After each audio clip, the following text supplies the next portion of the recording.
सबसे पहले तो आज हिंदी में बोलना पड़ेगा क्योंकि नेपाली में बोलने का आदत था। तो हमारे भाई और बहनों के लिए सब नहीं आता हिंदी में। यदि भी मैं बोल सकता हूँ लेकिन बाइबल के अनुसार वो सब नहीं आता है। फिर भी मैं कोशिश करूँगा। सबसे पहले बहनों को धन्यवाद जिन्होंने अभी गाने में जो अच्छा से ट्यूनिंग को लेके आया। जो गाना हम लोग कभी गाते भी नहीं थे, याद भी नहीं है।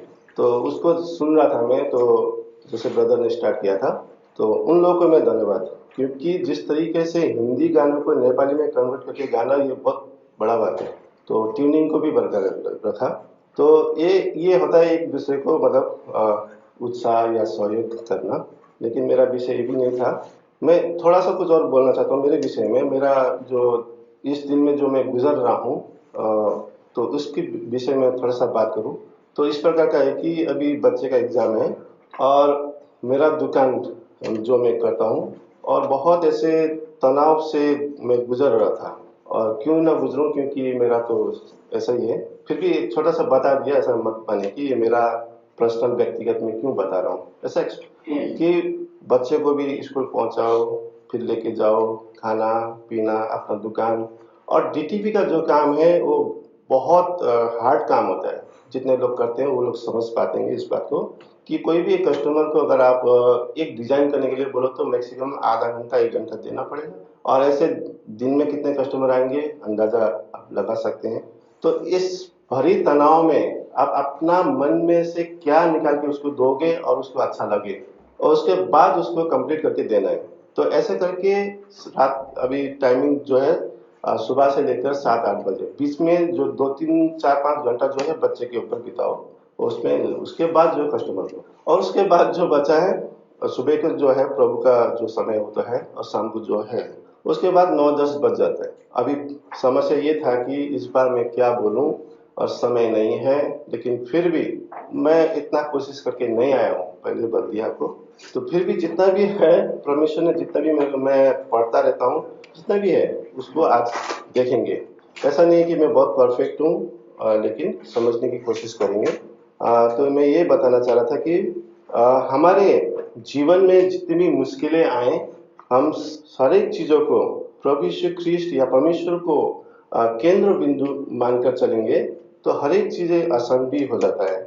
लेकिन आज हम कुछ ऐसे चीज़ों को देखने वाले हैं कि जो हम अपने बीच में देखते हुए आते हैं ना, कि क्या होता है क्या नहीं होता है, ये सब भी एक समस्या को ला सकता है। या हम देखते हैं अपने जीवन में कि ये सब क्यों होता है। फर्स्ट कोरिन्थी चैप्टर 1 या फर्स्ट कोरिन्थी 1 अध्याय का आज हम इसमें से थोड़ा सा देखेंगे। मैं ज़्यादा नहीं बोल पाऊंगा, लेकिन थोड़ा देख के हम इसको समाप्त करेंगे। फर्स्ट कोरिन्थी चैप्टर 1 17 to 31।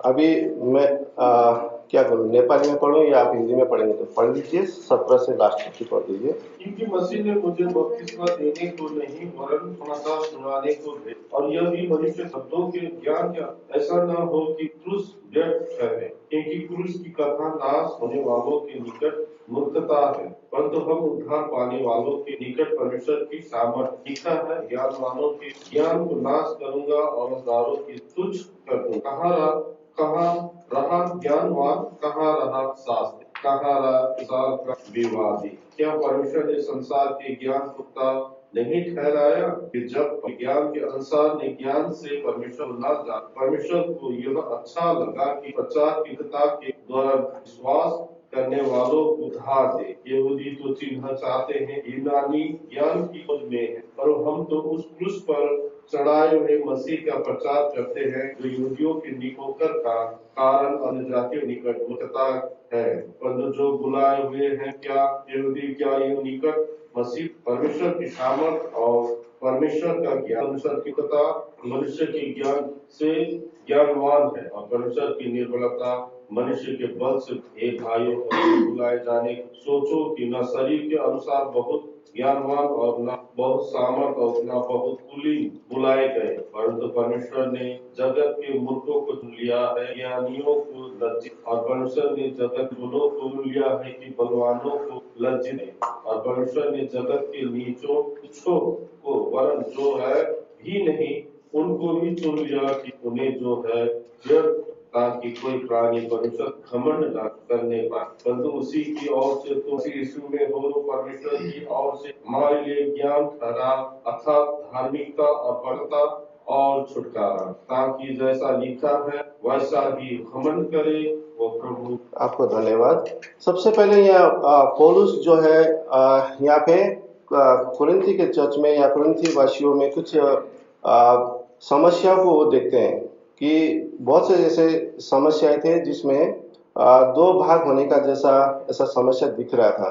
लेकिन जब भी इस पत्री को पौलुस शुरू करता है तो उनको हौसला देते हुए या उनके बातों को जो प्रभु यीशु ख्रीस्त में वो लोग रह रहे थे उन सभी को याद करते हुए उनको एक प्रेम से उन लोगों को समझाते हैं।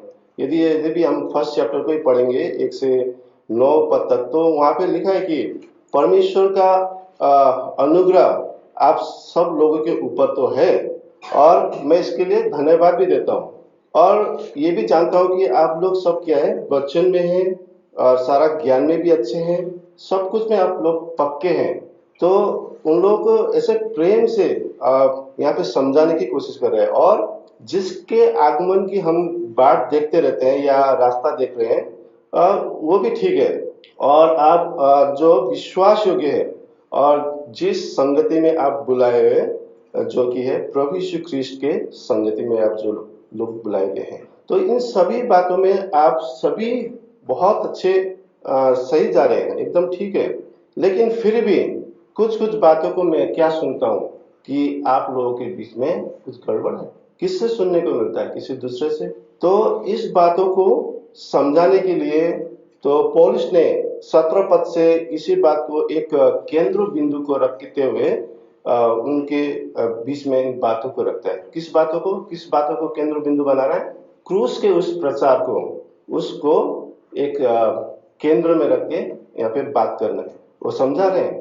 तो हमारे बीच में ऐसा क्या हो गया जो ऐसे चीजें आने लगे?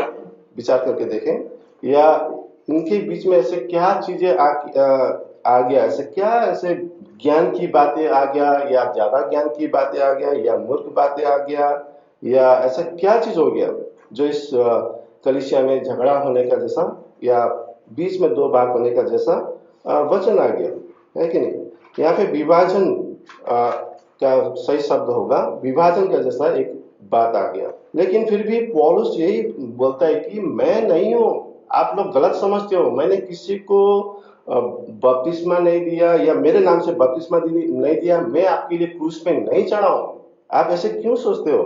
वो बार बार इस बात को उन लोगों के सामने क्लियर करना चाह रहा है कि मैं नहीं हूं, लेकिन परमेश्वर है जिसने इस सभी बातों को किया, या प्रभु यीशु ख्रीस्त ने ही इन सभी बातों को किया है। इसीलिए वर्ष 17 से यदि हम पढ़े, आप 17 और 18 पढ़ दीजिए। कि मसीह ने मुझे बपतिस्मा देने को नहीं वरन सुसमाचार सुनाने भेजा है, और यह भी मनुष्य शब्दों के ज्ञान के अनुसार नहीं, ऐसा न हो क्योंकि क्रूस की तथा नाश होने वालों के निकट मुक्तता है और तो हम उद्धार पाने वालों के निकट परमेश्वर। सबसे पहली बात यह है कि मेरा मकसद क्या है? बपतिस्मा देना नहीं है, मेरा मकसद है क्रूस के उस प्रचार को करना है जो शब्द के बुद्धि से नहीं, परंतु उस क्रूस पे जो काम हुआ है उसके वजह से मैं उसको प्रचार करने के लिए।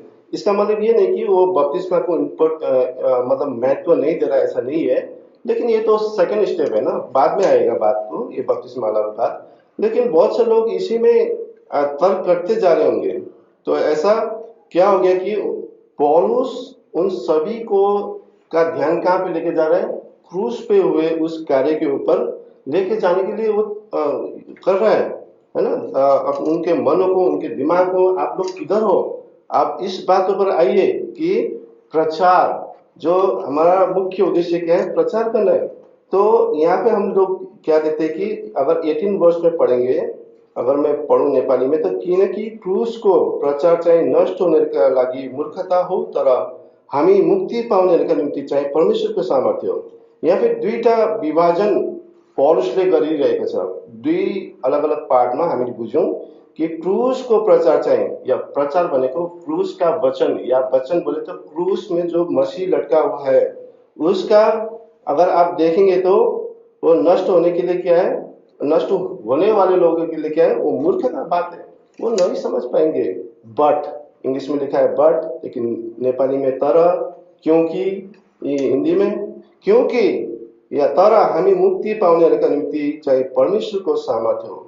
हामीले जो मुक्ति पाएका छौँ या प्रभु यीशु ख्रीष्टलाई त्यस कल्भरी क्रुसमा हामीले देखेका छौँ भने हामीले मुक्ति पाएका छौँ भन्ने यो परमेश्वरका सामर्थ्य, परमेश्वर का एक शक्ति हम हमारे हमारे पास में हमने पा लिया है। और ये लोग जो है इसी में फंसे हुए हैं कि मैं बुद्धिमान हूँ। यहूदी और ग्रीक क्या थे इस समय पर, ग्रीक या यूनानी लोग जो भी है, जो अन्य जाति लोग है, इसी में खोए हुए थे कि यहूदी लोग किसमें खोए हुए थे, अपने व्यवस्था में खोए थे। अपने व्यवस्था को पालन करूंगा, कैसे पालन करूंगा, ऐसे पालन करूंगा कि परमेश्वर खुश हो जाएगा, लेकिन उसको पता नहीं। और यूनानी लोग क्या है या दूसरे लोग क्या है, अन्य जाति लोग क्या है, वो अपने ज्ञान के लिए एकदम आगे बढ़ते जा रहे हैं। ज्ञान को प्रेम करते थे ना, मेरे को ये सत्य कहाँ से मिलेगा, ये कहाँ से मिलेगा, इसका स्रोत क्या है, ऐसे करके करके ये लोग चलते जा रहे थे। लेकिन पौलुस उनको समझाता कि कोट करके, कोट क्या किया अभी, वर्ष 19 पढ़ लीजिए, वर्ष 19। क्योंकि लिखा है, मैं ज्ञानवानों को नाश करूंगा, समझदारों समझ कर दूं। इसी क्रम में यशायाह 29 का 14 भी पढ़ लीजिए, तो अभी थोड़ा समझ में आए कि क्या कोट किया और क्या डिफरेंस है। यशायाह 29:14। इस कारण सुन, मैं इनके साथ अद्भुत काम कर अति अद्भुत और अचंभे का काम करूंगा, तब इनके बुद्धिमानों की बुद्धि नष्ट होगी और इनके प्रवीणों की प्रवीणता जाती रहेगी। तो यशायाह में ये बात परमेश्वर ने पहले ही बता दिया कि मैं इनको ऐसा नाश करूंगा कि इनका बुद्धि तो मेरे सामने कुछ भी नहीं है। ये लोग अपने बुद्धि से ये आगे क्यों बढ़ रहे हैं। मैं परमेश्वर हूँ, जो मुझे समझता है वही इसके योग्य है, मतलब परमेश्वर के सम्मुख आने के योग्य है। और नीचे भी आप पढ़ेंगे, यदि मेरा मन तो हो रहा है कि पूरा नेपाली में पढ़ता जाऊं, लेकिन दिमाग बोल रहा है कि हिंदी में बोलना है, तो इसलिए उसका ध्यान रख रहा हूँ। अद्भुत काम वो करने वाले हैं। यशायाह के पुस्तक में पहले ही बोल दिया कि मैं एक ऐसा अद्भुत काम करूंगा कि बुद्धिमान लोगों का जो बुद्धि क्या होगा, नष्ट हो जाएगा, और उन लोगों का जो समझ है वो मैं हटा दूंगा। तो ऐसा ही कुछ अभी 1 कोरिन्थी में हमें पढ़ने को मिलता है, वर्ष 19 में, मैं बुद्धिमानों का बुद्धि को नष्ट कर दूंगा और समझदार का समझने में शून्य कर दूंगा। और यहाँ पे हम 20 वर्ष में हम क्या पढ़ते हैं, कंटिन्यू अगर हम जाएंगे 20 वर्ष में 3-4 बातों को हम देख सकते हैं। किधर है बुद्धिमान, किधर है शास्त्री लोग, दूसरा नंबर, तीसरा संसार में तर्क करने वाले भी किधर है, और चौथा संसार का बुद्धि परमेश्वर के सामने मूर्ख नहीं बनाया क्या। हाँ, संसार का बुद्धि को क्या परमेश्वर ने मूर्ख नहीं तुल्य, मूर्ख नहीं बनाया क्या। ऐसा करके यहाँ पे 3-4 बातों को हम देख सकते हैं।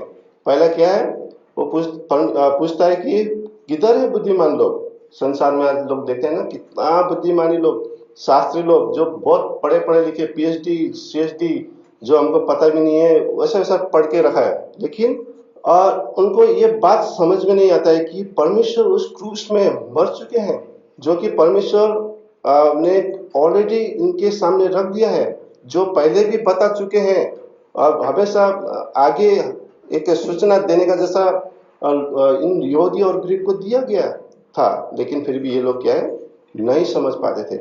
आज जब हम संसार में देखते हैं तो कुछ ऐसा ही हालत हम लोग देख सकते हैं। उदाहरण के तौर पर हम लोग किसी एक अविश्वासी लोग के साथ खाने में बैठे थे, इनवाइट किया था। अब ऐसा तो नहीं है कि नहीं जा सकते, नहीं खा सकते, खा सकते हैं, लेकिन बातों बातों में हम लोगों ने परमेश्वर के बारे में बात कर रहे थे।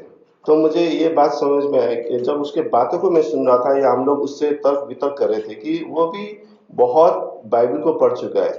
हाँ? तो बात अपना हमारा बाइबिल को वचन को कोट करके या हमारे बाइबिल के वचन से वो बातें हमको सुना रहा है। हमने तो बोला बहुत अच्छा है भाई, बाइबिल का वचन को जानता है। तब तो ये हमारे जो हम अभी इसको उद्धार का वचन या प्रचार जब हम इसको सुनाएंगे, प्रभु यीशु क्रिस्ट के बारे में सुनाएंगे, तो ये तो आसानी से ग्रहण कर लेगा बोल के हम लोग, मैं तो अंदर में सोच रहा था, लेकिन ऐसा नहीं। वो तो हम लोगों से बहुत कदम आगे बुद्धिमान निकला अपने दृष्टि में। वो अपने परमेश्वर किसे मानता है? अपने माँ बाप को, लेकिन उसको वचन सब मालूम है, वचन से सब कोट करके हमको सुनाया, लेकिन वो अपने भगवान अपना परमेश्वर किसे मानता है? अपने बाप को, अपने माँ को, जिसने उसे जन्म दिया। तो मैंने बोला ये तो आपको जन्म देने वाले थे, उसको किसने जन्म दिया? नहीं, जिसने मुझे जन्म दिया वही मेरा, जिसने मेरे को संसार दिखाया, किसने संसार दिखाया? मेरे बाप ने, मेरा माँ ने, तो उनको मैं भगवान मानू। लेकिन मैं दूसरे लोगों के जैसा मूर्ति पूजा भी नहीं करता हूँ। ऐसे करके मैं हम लोग सुन रहे थे उसके बात को, और ऐसे तर्क वितर्क हम लोग करते हैं, चाहे बाइबल से हो, चाहे कुरान से हो, चाहे किसी भी धर्म का। हमारा हिंदू का वो है तो हिंदू का, लेकिन हिंदू का हो, मैं हिंदू का भी सब बातों को नहीं मानता हूँ, ऐसे करके वो बात बोल रहा था। तो हम लोग यही सोच रहे थे कि वाह कितना ज्यादा बुद्धिमान निकला ये आदमी, एक स्टेप पीछे खाली या 98% पीछे, हर एक बातों को वो जानता है। प्रभु श्री कृष्ण कलवरी क्रूस पर वो मरा, वो जानता है। या कोई तो एक शक्ति है जिसने ये सभी ब्रह्मांड को बनाया, वो भी वो जानता है, कोई एक शक्ति है। लेकिन ये बात को मानने को तैयार नहीं कि वो एक शक्ति वो कौन है? परमेश्वर है, जिसने अपने शब्दों से बनाया, उसने पुराना नियम पढ़ा हुआ है। लेकिन हम दुखी हो गए कि उसने जब ऐसा बोला कि नहीं, ये मनुष्य का लिखा हुआ वचन है, तो हमने उसके के हालत पे छोड़ दिया। लो, इसी तरह से मैं ये बात को आपको याद दिलाना चाहता हूँ कि ये ऐसा तर्क वितर्क करने का जमाना कहाँ से आया? ये अभी का तो जमाना नहीं, तो बहुत पहले का जमाना है। हाँ? बहुत पहले से लोग भी ऐसा ही करते थे, बहुत मुश्किल होता था। पौलुस अन्य जाति के बीच में तो ये प्रॉब्लम है ही है, विश्वासी के बीच में भी ये प्रॉब्लम है। अभी विश्वासी के बीच में प्रॉब्लम दूसरा ही तरीका से आता है। विश्वासी में क्या होता है?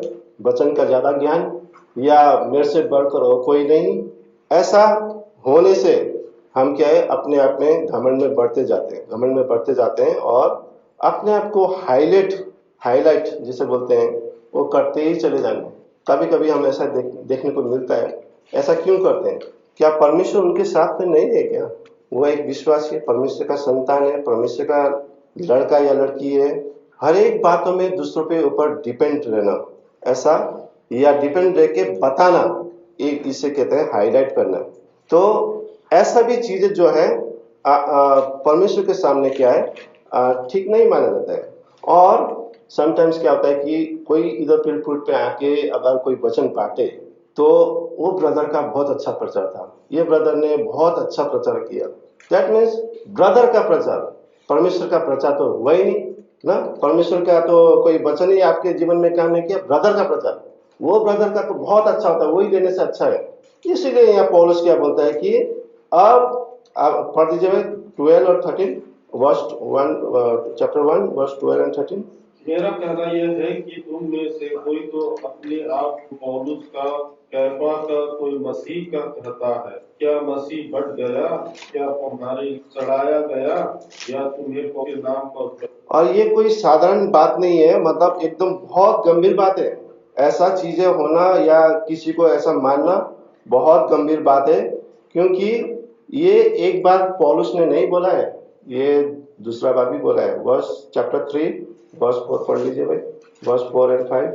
क्योंकि अब तक शारीरिक हो, इसकी जब तुम में ईर्ष्या और घमंड है, तो क्या तुम शारीरिक नहीं और मनुष्य की रीति पर नहीं चलते? इसलिए कि जब एक कहता है मैं का हूँ और दूसरा मैं अपोलोस का हूँ, क्या तुम मनुष्य नहीं? देखिए, इसको सभी लोग दूसरा तरीका से मीनिंग निकाल सकते हैं।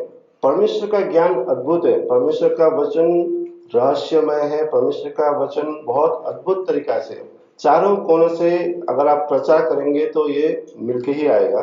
लेकिन आज के संदर्भ में मेरा यही कहना है कि उस ब्रदर का प्रचार न हो कि आप सचमुच परमेश्वर का वचन सुनने आए हो क्या, ऐसा होना चाहिए हमारे हृदय में। आज परमेश्वर मुझे क्या वचन देंगे, सभी के जीवन में हो सके वो काम न करे, सभी के जीवन में हो सके वो आशीष का कारण न लाए, या ऑलरेडी है उसके पास, या लेकिन बहुत से लोगों के पास ऐसा भी हो सकता है कि उससे बहुत हौसला मिलता है। कभी कभी कोई पर्सनली बोलता है कि आपका वचन बहुत अच्छा था, आपसे ये मुझे आशीष मिला, मेरे से मैं छक पड़ता हूँ। तो ऐसा नहीं होना चाहिए, लेकिन वरन परमेश्वर को धन्यवाद देना चाहिए और परमेश्वर से और प्रार्थना करना चाहिए कि उस व्यक्ति के लिए जो प्रचार कर रहा है। तो ऐसा ऐसा समस्याएं इस कलीसिया में थी। तो और पौलुस क्या दिखाता है यहाँ पर कि वर्ष 21 में अगर हम आगे बढ़ेंगे तो परमेश्वर का बुद्धि के अनुसार इस संसार में परमेश्वर ने बुद्धि, मैं नेपाल में पढूंगा, किनकि परमेश्वरको बुद्धि अनुसार जब संसारले परमेश्वरलाई बुद्धिद्वारा चिन्न सकेन तब प्रचारको मूर्खताद्वारा विश्वास गर्नेहरूलाई मुक्ति दिनु परमेश्वरलाई असर लाग्यो। क्या अच्छा लगा परमेश्वर को? प्रचार के मूर्खता के द्वारा विश्वास करने के लिए, विश्वास करने वालों के लिए क्या किया? मुक्ति देने के लिए उनको अच्छा लगा। किसके बदले में? जो बुद्धिमान है उसके बदले में। जो बुद्धिमान है, जो समझता ही नहीं, जो परमेश्वर का बुद्धि को समझना नहीं चाहते हैं। यहाँ पे दो बुद्धि की बातें हैं, एक है स्वर्गीय बुद्धि, एक है संसारिक बुद्धि। अब जो संसार के बुद्धिजीवी लोग हैं वो संसार के ही बातें करेंगे। आप जितना भी उसको ऊपर उठाओ वो उससे कोई फायदा नहीं है, वो नीचे की सतह की ओर जाएंगे। लेकिन जिसने परमेश्वर में उनको दिया है ये ज्ञान कि वो बच सके, वो क्या करेंगे? परमेश्वर की बातों की ओर बढ़ेंगे, जो कि स्वर्गीय बुद्धि है, जो कि ऊपर से आता है। और जो परमेश्वर के बच्चे जो लोग हैं वो हमेशा प्रभु की दृष्टि की है, प्रभु की बुद्धि की ओर ही बढ़ेंगे। यानी कि उस कलवरी क्रूस पे हुए काम को याद करते हुए वे ऊपर की बातों को बातों में ज्यादा ध्यान देंगे। लेकिन संसार आज क्या करता है कि अपने लॉजिक को, अपने बुद्धि को, अपने हर एक चीजों को, इसीलिए तो संसार इतना इसमें खोया हुआ है ना। अगर बुद्धि की बातों को नहीं, साइंटिस्ट लोग या जितने भी दूसरे लोग हैं, चाहे जितने भी धर्म में भी हो, जितने भी समाज में हो, सभी लोग एक से बढ़कर एक अपना दिखाते हैं टैलेंट को, और इसी में आज लोग खोए हुए हैं। लेकिन यहाँ पे परमेश्वर ने किसको चुना है? यहाँ पे परमेश्वर ने चुना है सबसे कमजोर लोगों को। यानी कि अगर हम पढ़ेंगे यहाँ पर कहाँ पे पढ़ेंगे? वर्ष 27 पढ़ दीजिए तो एक बार।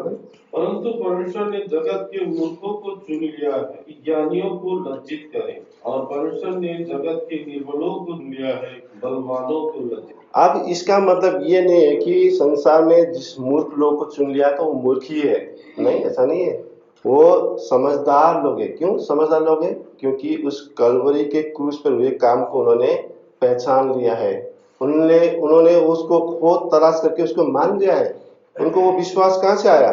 और क्या हुआ इसमें? शक्तिशाली बलवान लोगों को भी क्या है, श्रम में डालने के लिए उन्होंने क्या किया? कमजोर लोगों को चुन लिया है। अब इसका मतलब ये नहीं कि हम लोग जितने भी यहाँ पे विश्वासी लोग हैं, एक समय में जब हमने प्रभु को जान लिया, पहचान लिया, इसका मतलब मैं मूर्ख था, इसका मतलब मैं एकदम कमजोर था, ऐसा नहीं था। कहने का मतलब है कि उन बुद्धिमानों के सामने हमें परमेश्वर ने ऊपर उठाया है। लेकिन उन लोगों के सामने क्या है? हम लोग तो मूर्ख है ना, जो एकदम बड़े बड़े हाई लेवल पे जो बैठे रहते हैं, उनके सामने तो हम लोग मूर्ख है और हम कमजोर भी है। शारीरिक हिसाब से देखे या ताकत के हिसाब से देखे शायद मूर्ख भी है। लेकिन परमेश्वर ने उस कमजोर चीज को चुन लिया। एक इंसिडेंट याद आता है, एक दृष्टांत याद आता है कि क्या बोलते हैं, मत्ती या सुसमाचार के गॉस्पेल में प्रभु श्री कृष्ण ने एक दृष्टांत दिया था। किस किस को चुना था? विवाह के भोज में। विवाह के भोज में एक राजा का दृष्टांत दिया था, है कि नहीं? पहले तो सब अच्छे अच्छे लोगों को विवाह के भोज में बुलाने के लिए बुलाया, लेकिन कोई नहीं आता है, याद है ना आपको? तो उसमें से बाद में किसको चुना? किसको लाने के लिए कहा? दासों को। दासों को बोला जो बाहर में बैठे हैं, जो लूला है, लंगड़ा है, सबको लेके आओ, जो कमजोर है सबको लेके आओ। और उन लोगों को क्या किया? अंदर में विवाह में सम्मिलित किया। किसको चुना? देखिए, तो किसको लज्जित किया वहां पर? जो धनवान लोग थे, जो आना नहीं चाहते, तो बहाना मार रहे हैं।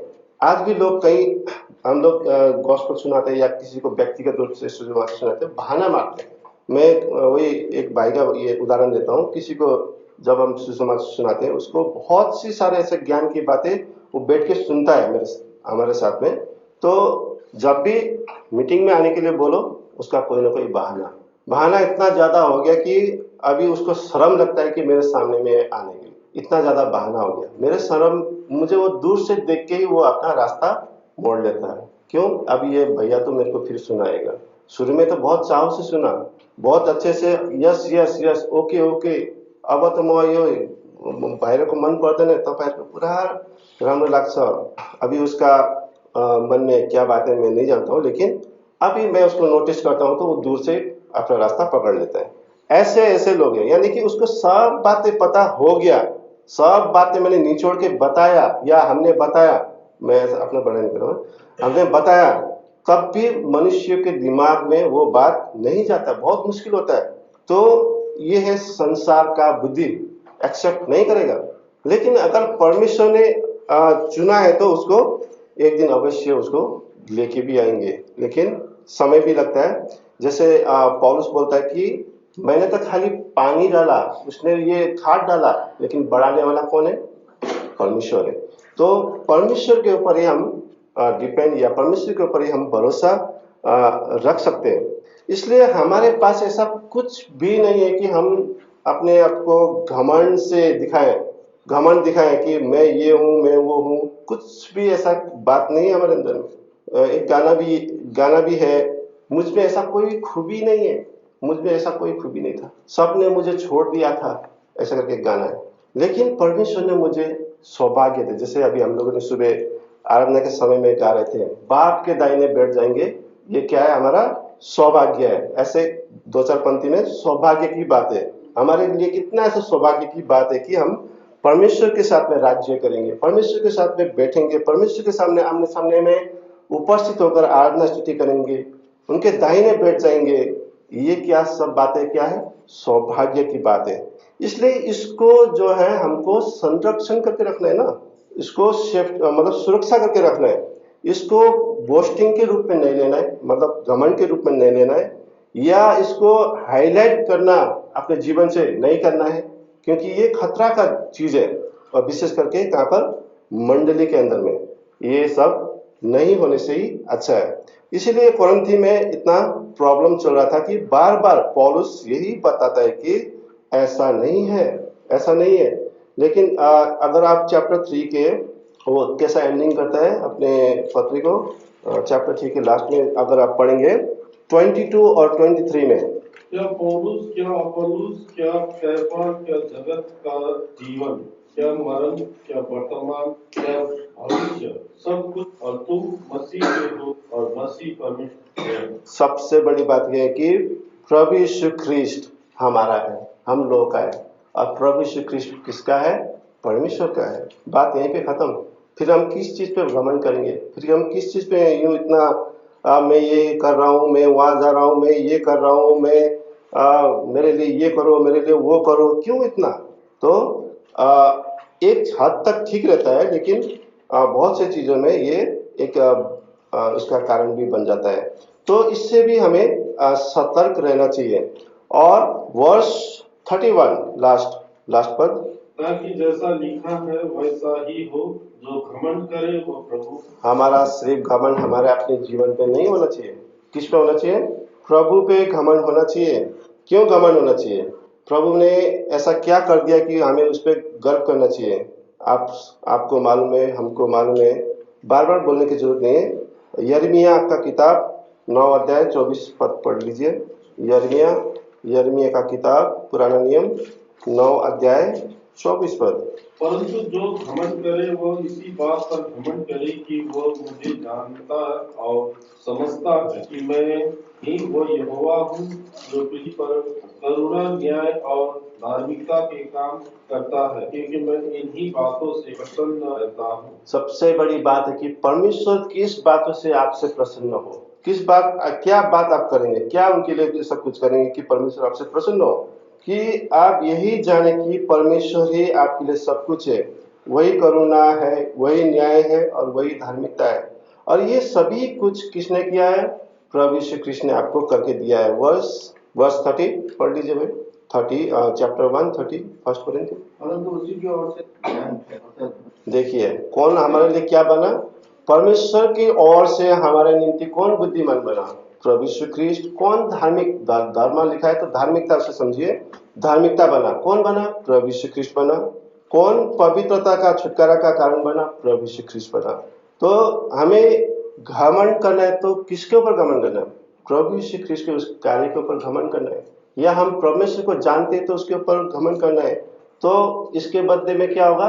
परमेश्वर आपसे प्रसन्न रहेंगे। अगर हम अपने आप के ऊपर घमंड करेंगे, हो सके अपने आप को आप हाईलाइट करोगे, हो सके तो आपको मनुष्य से तो वाई तो मिलेगा, लेकिन क्या वो बातें योग्य की है? क्या वो बातें परमेश्वर की ओर से ठीक है? मनुष्य से आप पा सकते हो वाई ले सकते हो, कोई प्रॉब्लम नहीं है। लेकिन हमें हमेशा ये ध्यान रखें, हमें नम्रता की ओर जाना है। इसका मतलब झुकना है। झुकना का मतलब आप नीचे डाउन मत जाइए, अपने आप को शून्य मतलब प्रभु में तो आप बहुत धनवान है, लेकिन आप नम्र, आप में ऐसा कुछ ऐसा दिखाने की जरूरत है। परमेश्वर देखते हैं ना, गुप्त दान को क्यों परमेश्वर ने बोला देवरे को पता नहीं चलना चाहिए? कुछ ऐसे ऐसे बातें हैं।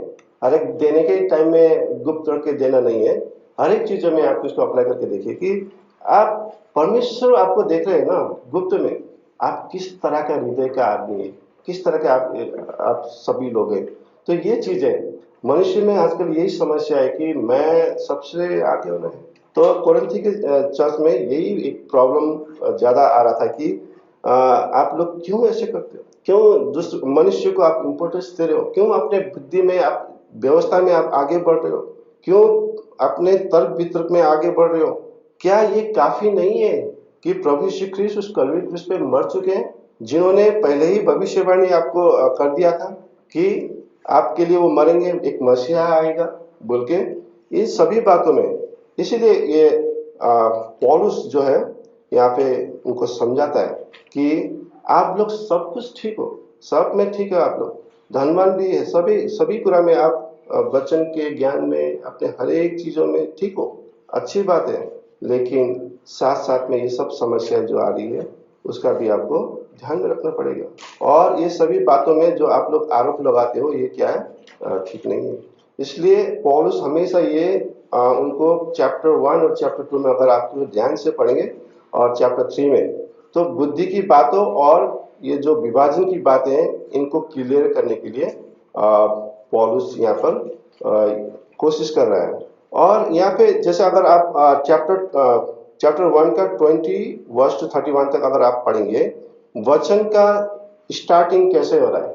वचन का स्टार्टिंग जो है वो जितने भी वर्स है आप इसमें ध्यान देंगे तो क्योंकि ऐसा लिखा है, क्योंकि ऐसा है, क्योंकि ऐसा है। इंग्लिश में हो सकता है फॉर या कुछ हो सकता है, क्योंकि बोल के, क्योंकि ऐसा है, क्योंकि ऐसा है, इसीलिए ये लिखा है ना। तो इसीलिए ये जो पौलुस बोल रहा है, अगर आप ध्यान देंगे वर्स 31, वर्स 22, वर्स 24, वर्स 25, 26, ये सब क्योंकि, तरह, ये सब ये सब क्या दिखाता है कि ऐसा है भाइयों, कि ऐसा लिखा है भाइयों, कि ऐसा है बोल के बताने के लिए यूज किया है। और हमारे पास ऐसा, मैंने जैसे बोला कि ऐसा कुछ भी नहीं है प्यारा कि हम अपने ऊपर ऐसे हाईलाइट करके चले या ऐसे घमंड करें या अपने आप को एकदम दिखाए। हाँ, एक बात ठीक है कि आप प्रभु में बढ़ रहे हो, सब कुछ दिखता है, ओके। एक बात ये ठीक है कि आप प्रभु के ज्ञान में आगे बढ़ते हो, ठीक है, बहुत बढ़िया है। लेकिन आप दूसरों को गलत नहीं ठहरा सकते, कलीसिया के चीजों को पे भी आप गलत नहीं ठहरा सकते हो। यदि आप अपने आप को सही बोलते हो, ऑब्वियसली है कि ऑपोजिट पार्टी क्या है, गलत है। तो ऐसा करके आप कहाँ पे जाएंगे? स्वर्ग ही तो जाएंगे ना। हम भी कहाँ जाएंगे? हम भी स्वर्ग जा रहे हैं। इससे क्या फायदा हुआ? तो पौलुस यहाँ पे क्या चीज को इंपॉर्टेंस दे रहा है, इन सभी बातों को छोड़। पौलुस और एक और बात बोलता है, इन सभी बातों को छोड़ मैंने क्रूस के उस मुझे अभी वचन याद नहीं रहा, यहीं पे कहीं है,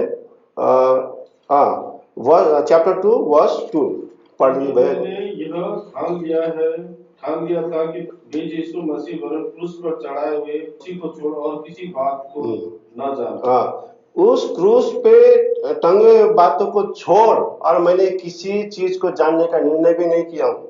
इम्पोर्टेंट ये है कि आज हर एक विश्वासियों को प्रचार या प्रभु यीशु ख्रिस्ट के उस कामों को बताना जरूरी है।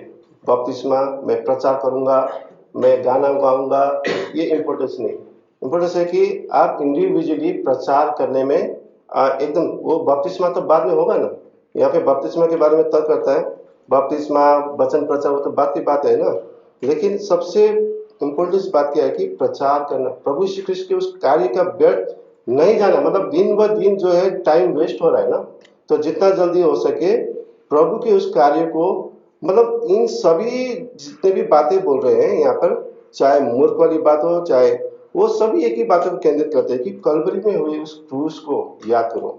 तो प्रभु यीशु ख्रिस्ट को उस कार्य के ऊपर हमें ज्यादा ध्यान देना है और प्रचार के ऊपर ध्यान देना है कि नहीं।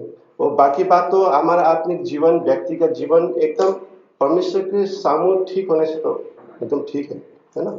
वो तो है ही है, वो तो अपना है ही है। विश्वासी के बीच में विश्वासी प्रचार करेगा, कोई बड़ी बात नहीं है। बड़ी बात है कि विश्वासी लोग अविश्वासी के बीच में प्रचार करे, वो बड़ी बात होती है। तो फोकस वहां पे होना चाहिए, ना कि अंदर ही अंदर तर्क वितर्क करते रहना चाहिए। अंदर ही अंदर तर्क वितर्क करने से क्या होगा, डिवीजन होगा, विभाजित होगा, और आप अपने रास्ते में अपने रास्ते, ऐसा होगा। तो मैं आज यहाँ पे समाप्त करना चाहता हूँ। मैं ज्यादा तैयारी करके नहीं आया था, लेकिन फिर भी जितना ज्ञान था मैंने परमेश्वर से प्रार्थना किया। और जब मैं सुबह आ रहा था तो भाई जोनाथन ने बोला आज तुम नेपाली में बोलोगे। मैंने बोला मैं नहीं बोलूंगा।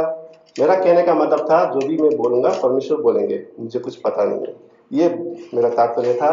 तो मैंने भाई को यही बोला कि मैं नहीं बोलूंगा। तो परमेश्वर का धन्यवाद हो। आप, मैंने जो बोला ये एकदम ठीक है बोल के नहीं, इसमें आपको मनन करना है। मतलब आप और एक स्टेप आगे समझना पड़ता है, इसे इस तरीके से लेना पड़ेगा। इस वचन पर परमेश्वर की महिमा हो।